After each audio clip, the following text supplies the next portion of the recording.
Dans ce camp de déplacés, situé à près de 17 km de la ville de Goma, des milliers de familles vivent dans des conditions précaires à cause des conflits incessants. Parmi les victimes de ces violences, de nombreuses jeunes filles ont subi des agressions sexuelles. C'est le cas d'Esther Safi et Alice Muhoza, deux adolescentes dont les vies ont été bouleversées. J'ai rencontré des bandits qui m'ont abîmée. Ils avaient des armes. Ils m'ont dit de choisir entre être violée, tuée ou tabassée. Je leur ai demandé de me tabasser, mais ils m'ont tout de même abîmée. Ma grossesse a 3 mois maintenant. J'ai dû arrêter les études à cause de la guerre.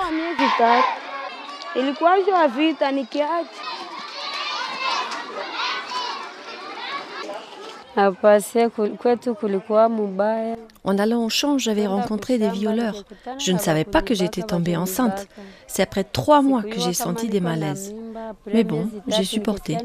À la maison, ils m'ont tous rejetée.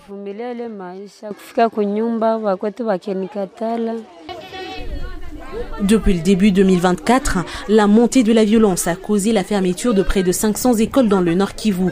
Parmi elles, certaines ont été directement attaquées par des rebelles et d'autres occupées par des groupes armés. Près d'une trentaine ont servi d'asile à des familles déplacées, selon Save the Children. L'organisation s'efforce de soutenir les enfants en détresse. Au Nord Kivu, on voit des millions d'enfants déplacés par les violences dans leur communauté.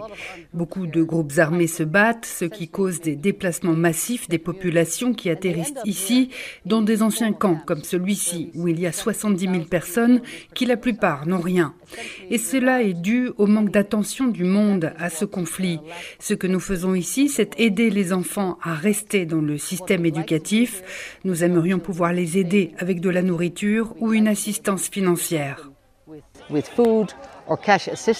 De nombreux enfants ont été forcés à rejoindre les groupes armés contre leur gré. Les conséquences sont dévastatrices pour eux et leurs familles. Le projet Umoja, financé par Save the Children, prend le relais pour l'éducation des enfants déplacés. Par rapport à la thématique des enfants sortis des groupes armés, je dirais que aussi c'est un grand défi que Umoja Action et Save the Children connaissent pour le moment depuis ces récents événements qui datent non loin de 2022-2023.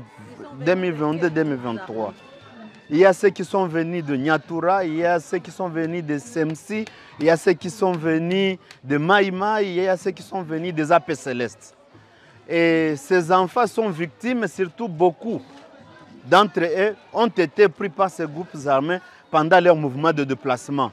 Et surtout, lorsqu'ils se sont retrouvés seuls, en cherchant leur famille, à un certain moment, nous constatons que même les groupes armés veulent les rechercher parce qu'ils trouvent qu'à leur niveau, c'est un manque à gagner.